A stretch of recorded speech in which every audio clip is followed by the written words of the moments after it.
আবার কেউ যদি নবীদের দেখানো পথ না বলে তাহলে দুনিয়ার মধ্যে আযাব, আল্লাহ আযাব দিয়েছেন। কখনো পানি দিয়ে, কখনো ভূমিকম্প দিয়ে, কখনো তো জমিনকে জেরো জবর বলি আমরা, উল্টাই দিয়েছে। কখনো বনী ইসরাইলের তো অনেক ধরনের আযাব আল্লাহ তাদেরকে, পানি ধরলে পানি রক্তের মতো হয়ে যেত। পোকা দিয়ে আল্লাহ বনী ইসরাইলকে আযাব দিয়েছেন। যেখানে যায় খাদ্য গ্রহণ করতে পারছে না, পানি গ্রহণ করতে পারছে না, যেখানে ধরে পোকা আর পোকা। এটা আল্লাহর একটা সুন্নত। তাহলে সুন্নতে ইলাহি হচ্ছে হয় নবীদের কথাই হ্যাঁ বলবো, শান্তি এবং কবরের মুক্তি, অথবা নবীদের কথাই না বলবো, দুনিয়াতে অশান্তি, লাঞ্ছনা, গঞ্ছনা, অতঃপর কবরের আযাব। এটা আল্লাহর দর্তির সুন্নত। হযরত নূহ আলাইহিস সালামের সময়কালে আল্লাহ রাব্বুল আলামিন হযরত নূহ আলাইহিস সালামকে যখন দীর্ঘদিন প্রায় ৯৫০ বছর তাবলীগ করেছেন, ৯৫০ বছর দুঃখ দুর্দশার মধ্যে কেটেছে। অতঃপর আল্লাহ হযরত নূহকে বলছেন, নূহ তুমি একটা নৌকা বানাও। তো নৌকা যখন বানাচ্ছিল তো পাশ দিয়ে কাফের মুশরিক যাওয়ার সময় হাসাহাসি করতো, তো পাগলের কাজ, দেখো নৌকা বানায়। কারণ এই ভরা রোদের মধ্যে আর যাই হোক অন্তত বৃষ্টি তো পড়বে না, পানি তো আসার কথা না। তখন হযরত নূহ বলতেছেন, আল্লাহ এরা তো আমারে দেখে হাসে, তো হাসতে দাও, সময় আসবে যখন তুমি হাসবা তারা কাঁদবে। হযরত নূহ আলাইহিস সালামের নৌকা বানাইছেন। অতঃপর নূহ আলাইহিস সালামকে বলছেন, আপনি নৌকার মধ্যে মানুষের জন্য যা কিছু প্রয়োজনীয় বিভিন্ন পশু পাখি আপনার অঞ্চলে যা কিছু আছে জোড়াই জোড়াই নিয়ে নৌকায় উঠে যান। নূহ আলাইহিস সালাম নৌকায় উঠছে। বাকি প্লাবন, যেটা বন্যা হয়েছিল, যারা ধর্মে বিশ্বাস করে তারাও স্বীকার করে, যারা ধর্মে বিশ্বাস করে না তারাও স্বীকার করে যে পৃথিবীর সবচেয়ে বড় বন্যা, পৃথিবীর সবচেয়ে বড়। এখন এখান থেকে আমাদের কাছে শিক্ষা কি? শিক্ষা হচ্ছে নূহ আলাইহিস সালামের নৌকার মধ্যে দুনিয়ারও শান্তি আছে, কবরেরও মুক্তি আছে। আপনি নূহ আলাইহিস সালামের নৌকায় উঠতে হলে তো নূহ আলাইহিস সালামের পক্ষ থেকে দেওয়া বিধান যদি আপনি গ্রহণ না করেন তো নূহ আলাইহিস সালামের নৌকায় উঠা যায় না। আবার যদি আপনি এখানে নূহ আলাইহিস সালামের নৌকায় না উঠেন তো একে তো বন্যার মধ্যে মারা যাচ্ছেন, আর কবরের আযাব তো আছেই। এটা আল্লাহ রাব্বুল আলামিনের একটা সুন্নত। আল্লাহর আযাব দুই ধরনের। একটা আযাব হচ্ছে আল্লাহ আখিরাতে দেবেন, আর একটা আযাব আল্লাহ দুনিয়াতে দেবেন। এখন আমার নবী সাল্লাল্লাহু আলাইহি ওয়াসাল্লামের আসার আগ পর্যন্ত এই আযাবের ধরন ছিল ভিন্ন। মাওলাই করিম কোন প্রাকৃতিক দুর্যোগ দিয়ে সেই জাতিকে ধ্বংস করে দিতেন। কখনো ভূমিকম্প, কখনো বৃষ্টি, কখনো বাতাস, কখনো শিলাবৃষ্টি। মাওলাই করিম এক এক জাতিকে এক এক ভাবে ধ্বংস করেছেন নবীদের সাথে বেয়াদবির কারণে, নবীদের সাথে বেয়াদবির কারণে। কিন্তু আমার নবী সাল্লাল্লাহু আলাইহি ওয়াসাল্লাম আসার পরে আল্লাহর এই আযাবের ধরনটা পরিবর্তন হয়েছে। এখন আযাবের ধরন কি রকম? এখন আমাদেরকে আল্লাহ একেবারে ধ্বংস করে দেবেন না, জমিন উল্টাই দেবেন না। তো আল্লাহ কি করবেন? আল্লাহ আমাদেরকে পৃথিবীর মধ্যে ন্যাচারাল বা প্রাকৃতিক দুর্যোগের মাধ্যমে এবং আমাদের মানসিক শান্তি বিনষ্ট করে আমাদেরকে আল্লাহ এই পৃথিবীকে অশান্তির মধ্যে রাখবেন। মানে মানসিক অশান্তি, মানসিক যাতনা এবং ভয়, ভীতি, এগুলা হচ্ছে আমাদের এখন দুনিয়ার আযাব, আমাদের দুনিয়ার আযাব। এখন মনে রাখবেন, আমাদের পৃথিবীতে চলার জন্য আমাদের টাকা পয়সা দরকার আছে। টাকা পয়সা ছাড়া তো আমরা পৃথিবীতে চলতে পারবো না। এখন আপনি যদি মনে করেন বা আমি যদি মনে করি আমি যেরকম মন চাই চলবো, যেটা মন চাই খাবো, যেটা মন চাই দেখবো, যা মন চাই বলবো, তো এখন আপনার বলা, আপনার দেখা, আপনার খাওয়া, এটা হয় ভালো জিনিস হবে নতুবা মন্দ জিনিস হবে। আপনি আইল কেটে জায়গা একটা বড় করে ফেলছেন, কেউ কিন্তু দেখে নাই, কেউ কিন্তু দেখে নাই। আবার আপনি এর কথা এরে, ওর কথা ওরে বলছেন। আবার আপনি পার্টির নাম দিয়ে বা যে কোনো নাম দিয়ে আপনি আপনার জন্য এই টাকা প্রযোজ্য না, তবু আপনি পকেটে ঢুকাইছেন। তাহলে প্রত্যেক ক্রিয়ার একটা প্রতিক্রিয়া আছে, ঠিক তো? আমি এখানে বাড়ি দিলে একটা আওয়াজ হবে, আমি বাড়ি দিলে আওয়াজ হবে। আমি মসজিদ থেকে হাঁটা শুরু করলে, বাড়ি থেকে হাঁটা শুরু করলে মসজিদে পৌঁছাবো, এটা একটা নিয়ম। প্রত্যেক ক্রিয়ার একটা প্রতিক্রিয়া থাকে। এখন পৃথিবীর মধ্যে আল্লাহ রাব্বুল আলামিন পৃথিবীকে যখন সাজিয়েছেন, এখানে আল্লাহ সবকিছু ভালো দিয়ে সাজান নাই। এখানে ভালো আছে, মন্দ আছে, ভালো আছে, মন্দ আছে। এখন আমি কোন দিকে যাব? আমি চোখের কথা বলি আপনাদেরকে। আমি যখন চোখ দিয়ে যা আমার জন্য প্রযোজ্য নয় সেটা যদি আমি দেখি, তো কি হবে? আমার দেখার সাথে সাথে চোখের মাধ্যমে, চোখ আর কলম লাগানো, আপনি যখন চোখ দিয়ে ওইটা দেখবেন, কলমের বর্তনের মধ্যে কিছু বাজে গ্যাস তৈরি হবে। পানি আছে না, পচা পানি, পুজ হয় না, পুজের মতো খারাপ কিছু গ্যাস তৈরি হয়। আমি যখন আমার মুখ দিয়ে এমন কিছু বলবো, গালিগালাজ করলাম, যেটা আমরা সবসময় করি, গালিগালাজ করলাম, মনে রাখবেন অশ্লীল ব্যক্তিকে আমার আল্লাহ পছন্দ করেন না, আমার নবীও পছন্দ করেন না। আমার নবী বলেছেন, আমি নিজে কখনো গালি দেন নাই, আমার নবী কখনো গালি দেন নাই। আমার নবীর জবান দিয়ে গালি তো দূরের কথা, স্বাভাবিকভাবে মানুষ কথা বলতে বলতে যেই সমস্ত কথাগুলা বলে, আমরা বলি না, এই বিভিন্ন শব্দ ইউজ করে ফেলি না, আমার নবী সেই ধরনের শব্দ কখনো ব্যবহার করেন নাই। সেই কারণে আপনি দেখবেন এই তাসিরটা সমাজের উলামায়ে কেরামের মধ্যে রয়েছে। হ্যাঁ, তো জবানের মধ্যে দিয়ে যখন আপনি গালি বের করবেন, আপনি যখন আরেকজনের কথা বলা বলি করবেন, তো এটার মাধ্যমে একটা গ্যাস, একটা পুজ আপনার ভিতরে জমা হবে। আপনার গ্যাস্ট্রিকের কারণে যেমন পেটে খিদা লাগে না, আপনার এই গ্যাসের কারণেও আপনার অন্তর কখনো আল্লাহর জিকির করতে চাইবে না। কেন? কারণ আল্লাহর জিকিরের জন্য কলবের মধ্যে খিদা লাগতে হয়, কিন্তু গ্যাসের কারণে কলবে খিদা লাগে না, যেভাবে গ্যাসের কারণে পেটে খিদা লাগে না, কিন্তু ব্যথা লাগে। এখন আপনার কলব দিয়ে যদি আপনি আল্লাহর স্মরণ না করেন, আমার আল্লাহর দেখানো পথ অনুযায়ী না চলেন, মানুষকে সহযোগিতা না করেন, আপনি কি হবে? আপনার টাকা পয়সা অনেক, গাড়ি বাড়ি অনেক, সবকিছু আছে, কিন্তু আপনার জীবন চলার জন্য একটা শান্তি বড় জরুরি। সেই শান্তি বাদে আপনি পৃথিবীতে জীবন ধারণ করতে পারবেন না। আপনার গাড়ি থাকুক, বাড়ি থাকুক, যাই থাকুক, কিন্তু আপনি পৃথিবীতে শান্তিতে থাকতে পারবেন না। সেটা কি? সেটাকে বলে ইতমিনানে কলব। ইতমিনানে কলব, আমাদের অন্তরের প্রশান্তি। অন্তরের মধ্যে যদি শান্তি না থাকে, আপনি বাকি শান্তি দিয়ে জীবন যাপন করতে পারবেন না। এখন অন্তরের শান্তি আসে নির্দিষ্ট কিছু কাজের মাধ্যমে। কি কাজ? সেটা আমার আল্লাহ রসুলের মাধ্যমে আমাদেরকে শিখিয়ে দিয়েছেন। কি? যতক্ষণ পর্যন্ত বান্দা আল্লাহর হক আদায় না করবে, অন্তরে শান্তি আসবে না। তো আল্লাহর হক কেমনে আদায় করতে হয়? আল্লাহর ইবাদত এবং সৃষ্টির সেবা, এই দুইটার মাধ্যমে। এখন আমি আল্লাহর ইবাদতও করি না, আর সৃষ্টির সেবা তো দূরের কথা। যেভাবে যেভাবে মারা দরকার, ঠকানো দরকার, জুলুম দরকার, আমরা বাজার গরম করছি না। এখন যার মন যেভাবে চায়, যারে যেখানে বসাইছি, করছি না। এখন এগুলা হলে কি হবে? আপনি নূহ আলাইহিস সালামের জমানায় আমার আল্লাহ বন্যা দিয়ে পৃথিবী ধ্বংস করেছেন। নূহ আলাইহিস সালামের ওই হিতটাকে ধ্বংস করেছেন। আপনাকে বন্যা দিয়ে ধ্বংস করবে না, আপনাকে কি দিয়ে ধ্বংস করবে? আপনাকে মানসিক অশান্তি, পারিবারিক দুর্যোগ, অপমান, লাঞ্ছনা, বঞ্চনা, এগুলা হচ্ছে আমাদের পৃথিবীর আযাব। আমাদেরকে শিখানো হয়েছে আমরা কোরআন শরীফ না পড়লে, নামাজ না পড়লে কবরের আযাব হবে। কবরের আযাব আল্লাহর হাতে ছেড়ে দেন, আমার আল্লাহ রহমানুর রহিম ক্ষমা করে দেবেন, কিন্তু আপনি পৃথিবীর আযাব থেকে রক্ষা পাবেন না। বর্তমান সময়ে সবচেয়ে টাকাওয়ালা, ধনীওয়ালা দেশ আমেরিকা, ইংল্যান্ড, এই সমস্ত দেশ। আমাদের দেশও এখন টাকা পয়সা কিছু মানুষের হাতে অনেক বেশি। যার হাতে টাকা যত বেশি, তার মানসিক অশান্তিও তত বেশি। কেন? কারণ আপনি যতক্ষণ পর্যন্ত আল্লাহর হক আদায় না করবেন, বান্দার হক আদায় না করবেন, আমার নবীর হক আদায় না করবেন, দুনিয়ার হক আদায় না করবেন, আপনি সাদা টুপি লম্বা জুব্বা দিয়ে আপনি যদি মনে করেন আপনি দ্বীনের পরীক্ষায় পাশ করে ফেলছেন, এই মহাল আছে, এটা অসম্ভব।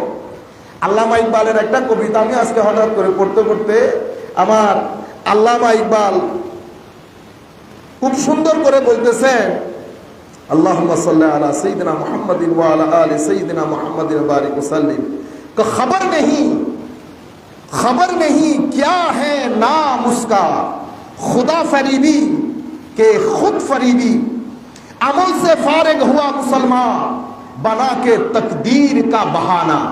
अल्लामा इकबाल बोलतेছেন खबर नहीं क्या है नाम उसका, खुदा फरीबी और खुद फरीबी। তো আমি এটার কি নাম দেব আমি নিজেই বুঝতে পারতেছি না।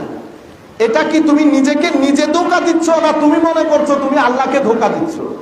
এটা আমি কি নাম দেব? কি আল্লাহর ধোঁকা দেব নাম, নাকি বান্দা নিজেকে নিজে ধোঁকা দিচ্ছে এটা বলবো? উনি বলছেন আমল সে ফারিগ হুয়া মুসলমান, মুসলমান তো এখন আমল থেকে, মানে আল্লাহর হক, রসুলের হক, দুনিয়ার হক, মানুষের হক, সব থেকে মুসলমান ফারেক হয়ে গেছে। ফারেক হুয়া আমল সে ফারেক হুয়া মুসলমান তকদীর কা বানা কে তকদীর কা বাহানা। যাই কিছু তো তকদীরে যা আছে।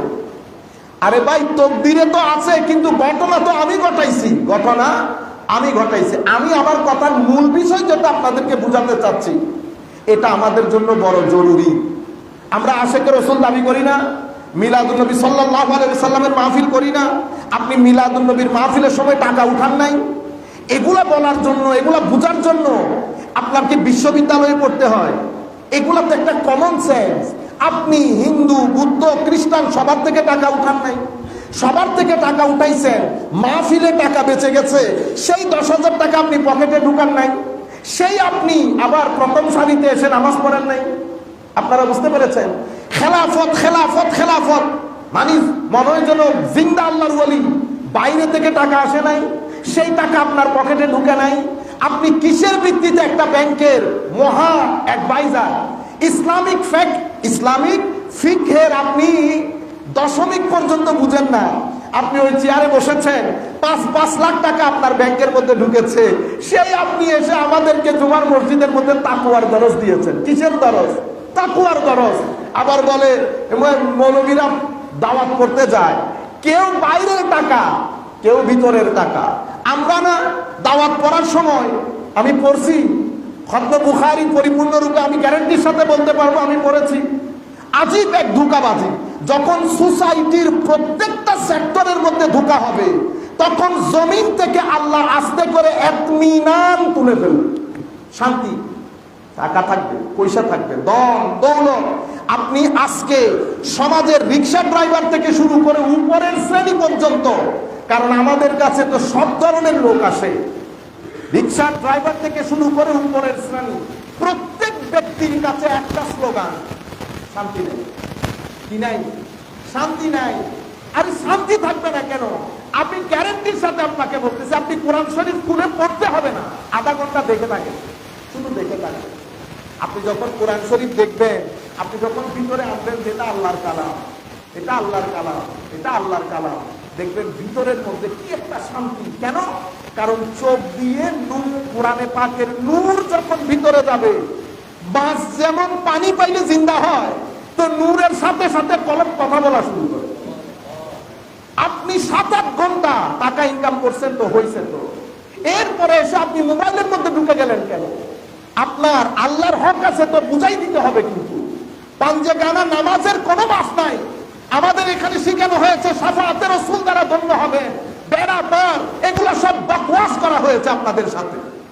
হ্যাঁ, আমার নবী অবশ্যই শাফাআত করবেন, কোনো সন্দেহ নাই, কিন্তু বেগাইরত উম্মত, কোরআন পড়ে নাই, পাঞ্জে গানা নামাজ নাই, মানুষের হক নাই, সেই ব্যক্তিকে আমরা হুজুররা মাহফিলের মধ্যে এই সমস্ত কথা, মানুষ জেগে উঠবে এই ধরনের কথা না বলে তাদেরকে শাফাআতে রাসূলের কথা শুনিয়েছি, যাতে বান্দাবাজ মানুষগুলো সুযোগ পেয়ে যায়। আপনারা বুঝতে পেরেছেন? আবার সুন্নত, আল্লাহর একটা নিয়ম আছে না?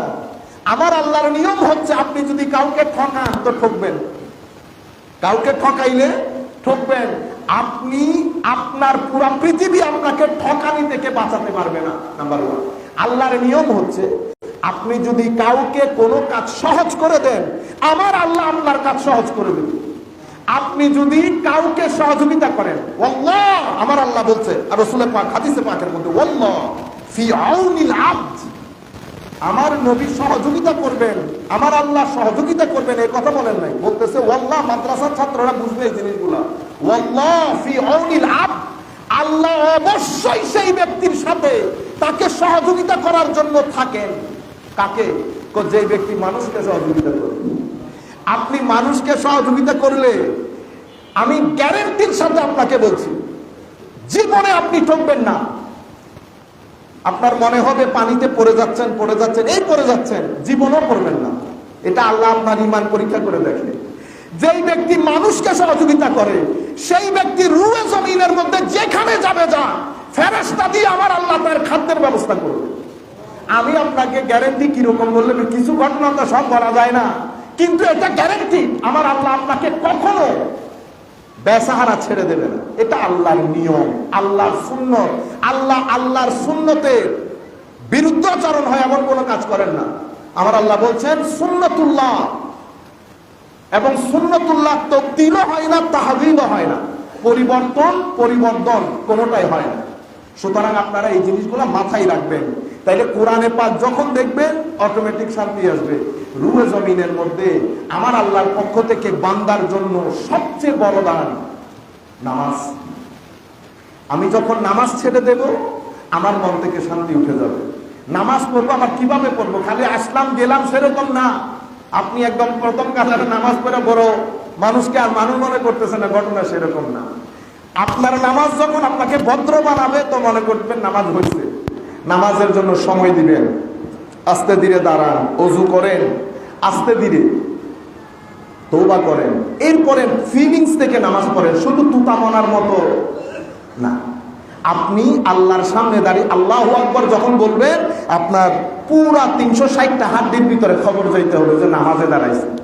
একটা অনুভূতি, যখন এই অনুভূতি নিয়ে নামাজ পড়বেন, মসজিদ থেকে বের হওয়ার পরে দেখবেন চোখ হায়ার মধ্যে চলে আসতেছে, জবান হায়ার মধ্যে চলে আসতেছে। আপনার নামাজ হচ্ছে না, কেমনে বুঝবেন? যখন দেখবেন আপনার নামাজ আপনার বাইরের জীবনে কোনো পরিবর্তন করে নাই, তো নামাজ হচ্ছে না।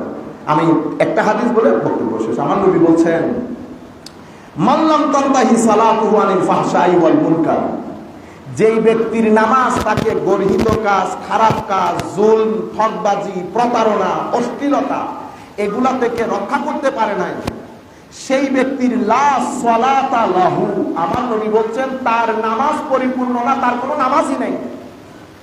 আরেক রিওয়ায়াতের মধ্যে রিওয়ায়াত করতে গেলে অনেক দেরি হবে।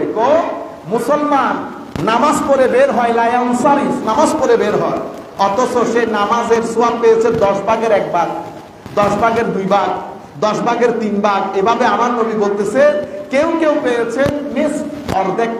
কেন? কারণ কারো নামাজের রুকুন আরকান হয় নাই, কারো নামাজের মধ্যে খুশু খুদু ছিল না। মনে রাখবেন, নামাজ যদি পড়তে পারেন তো পৃথিবীতে শান্তি বিক্রি করতে পারবেন, কিনতে হবে না, শান্তি বিক্রি করতে পারবেন। কেন? আপনার নামাজ যদি আপনি পারফেক্টলি আদায় করেন অথবা চেষ্টা করেন, আপনি তো শান্তি আসবে, যারা আপনাকে দেখবে তারাও শান্তি পাবে। মানুষ আপনার কাছে আসতে চাইবে, মানুষ আপনাকে দেখতে চাইবে, মানুষ আপনাকে ধরতে চাইবে, মানুষ কেন যেন আপনার সুগন্ধি যেখানে লাগবে সেখানে শান্তি প্রতিষ্ঠা হবে। আপনারা বুঝতে পেরেছেন? আল্লাহ রাব্বুল আলামিন আমাদের হামি ও নাসির হোক।